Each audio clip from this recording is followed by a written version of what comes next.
Cher Président, cher Grégory, chers adhérents, chers partenaires du Pôle Habitat de la FFB, et j'y tiens, je prononce très fort de la FFB, chers amis, je suis heureux de vous retrouver à nouveau, encore une fois, si nombreux lors de vos événements. Et je suis toujours présent avec vous, à vos côtés, depuis quelques années pour combattre. Dans ces périodes de crise, comme l'a signalé Grégory, il est important de prendre le temps d'être ensemble, de se soutenir, de trouver des solutions, de donner de l'espoir dans le combat et agir collectivement. La culture du chantier, ce n'est pas rien chez nous, c'est un combat permanent. Quand je pense à la situation actuelle, je vois l'image de l'homme en train de repeindre le plafond de son voisin qui lui dit « Accroche-toi au pinceau, je retire l'échelle ». Eh bien, c'est exactement ce qui se passe aujourd'hui et la voie choisie par ce gouvernement. Mesdames et messieurs les Français, accrochez-vous au pinceau. Accrochez-vous au marché qui s'effrite, qui se dilue. Je retire les aides.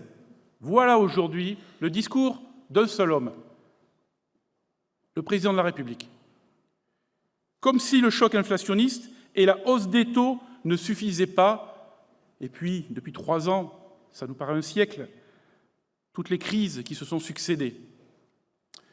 C'est cela qui provoque notre incompréhension, notre colère, je l'ai dit, tu l'as dit Grégory, le mépris envers nous, envers toute une profession, mais toute une filière. Et c'est cela que j'ai porté au nom de la filière devant la Première ministre lors de la conclusion du CNR Logement en juin dernier, mais aussi et depuis 3 mois, sans cesse, devant tous les acteurs, non seulement du logement, du gouvernement, tous les députés, tous nos parlementaires et nos élus locaux. Car il n'y aura pas de réindustrialisation, ni de plein emploi, avec le fameux plan emploi préparé, sans logement, et surtout à proximité des lieux de travail, sinon ce sera une fabrique à gilets jaunes, on le sait tous.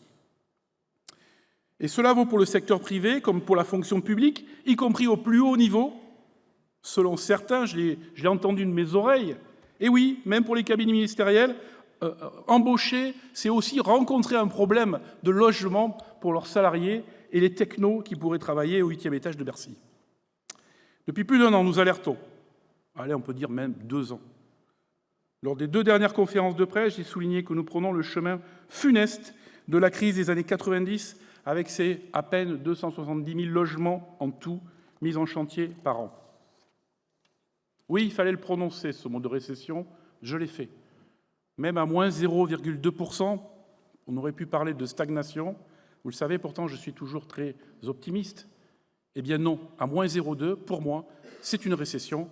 Et je peux vous dire que les coups de fil la veille n'ont pas cessé du ministère de l'économie au ministère de la transition écologique. Cela pourrait être même pire, nous le savons, sans amélioration sur le marché du crédit. Je pensais provoquer un véritable électrochoc, ce qui fut le cas, mais ce n'est pas encore suffisant, en évoquant les 150 000 pertes nettes d'emplois dans le bâtiment qui pourraient s'ensuivre dès fin 2024, début 2025. Or, certains encore au gouvernement ne nous croient pas, ou pire, sont prêts à prendre le risque. Eh bien, je parlerai dorénavant de 300 000 emplois sur la sellette dès 2025. 300 000 emplois, c'est simple, c'est le bâtiment plus toute la filière et la filière des 10 de l'Alliance, dont Pôle Habitat, évidemment, est un des piliers. Il existe pourtant des moyens simples et pragmatiques pour éviter l'effondrement durable. Je n'en citerai pour l'instant que 2, mais on les connaît tous par cœur, les 4 ou 5.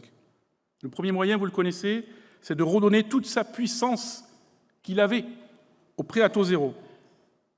Cela signifie d'abord qu'il faut redéployer partout, pour la maison et pour le collectif, à hauteur de 40% du montant de l'opération. Cela signifie ensuite qu'il convient de relever ces barèmes pour tenir en compte des évolutions intervenues depuis 2016.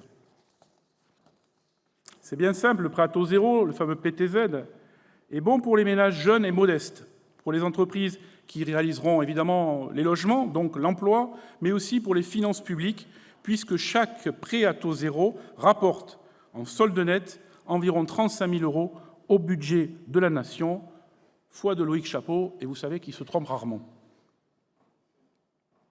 De plus, l'opération se fera sous l'emprise de la RE 2020 et du ZAN. Donc son impact écologique se trouvera donc très limité. C'est ce que l'on veut, c'est la politique de ce gouvernement. Donc, où est le problème? Le second moyen, un des moyens supplémentaires de limiter la crise, concerne le locatif privé, avec dans l'immédiat un retour au Vergrit, le Pinel de 2022, si vous l'appelez comme ça, ou le Mono. Et ça, pour sortir de l'ornière immédiatement. Puis, ensuite, nous le savons tous, la mise en place d'un autre statut, peut-être que ce nom de statut du bailleur privé, il faut peut-être le changer aussi, mais en tout cas, qui remette la production pérenne sur de bonnes voies pour des années et des années. Rien de très novateur dans tout cela, mais de l'efficacité, c'est ce que l'on cherche, car on ne change pas les dispositifs, surtout en période de crise, après avoir empilé toutes ces réglementations et ces difficultés.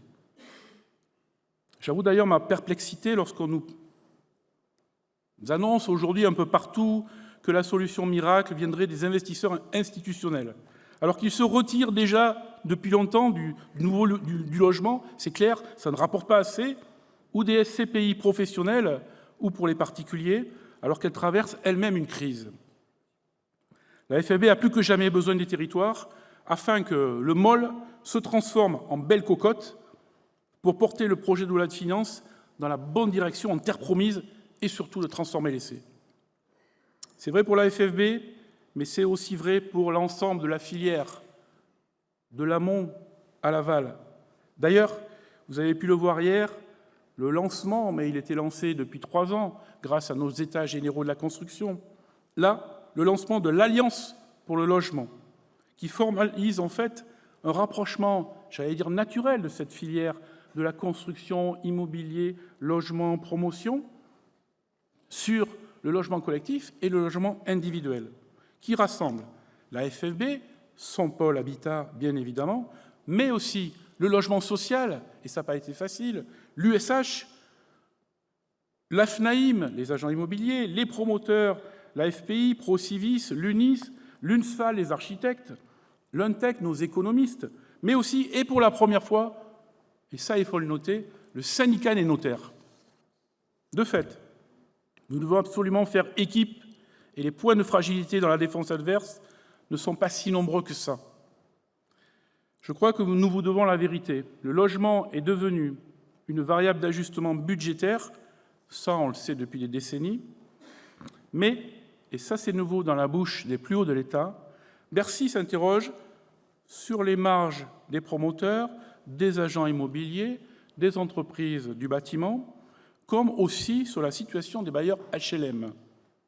Il faut combattre ces fake news. Nous le disons collégialement, la situation sociale risque de créer des tensions énormes dans le pays qui auront un effet et un coût bien au-delà des petites économies de Bercy. Dernier point. J'ai attiré l'attention du ministre du Logement, le nouveau. Moi, depuis 3 ans et 3 mois, j'en ai connu 4, pour vous dire. Sur le focus que met le gouvernement sur les zones tendues. Ce n'est pas acceptable. Ce serait à croire qu'il ne se passe rien ailleurs sur 93% du territoire. Nous reviendrons donc sur ce sujet logement et sur les territoires lors de l'événement majeur FFB, le sommet de la construction, qui aura lieu le 19 octobre au Palais des Congrès de la Porte-Maillot. Et là, peut-être que le ton, si rien n'est fait, ce jour-là, pile dans un mois, je peux vous dire que ça risque de saigner.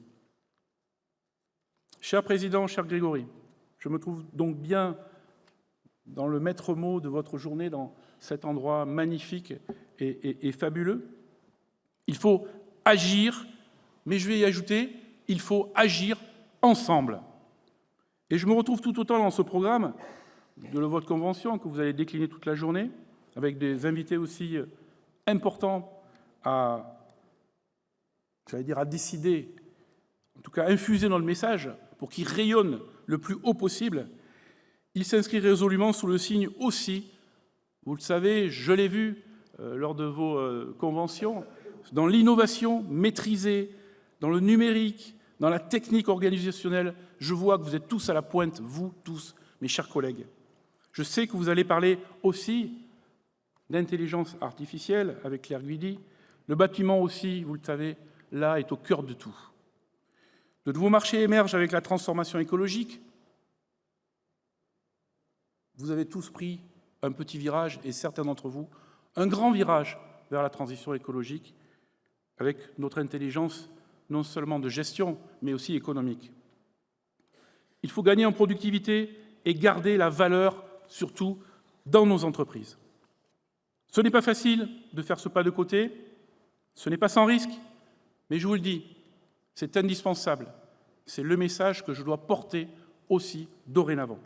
Alors, je vous souhaite une journée productive et constructive pour l'ensemble de la filière.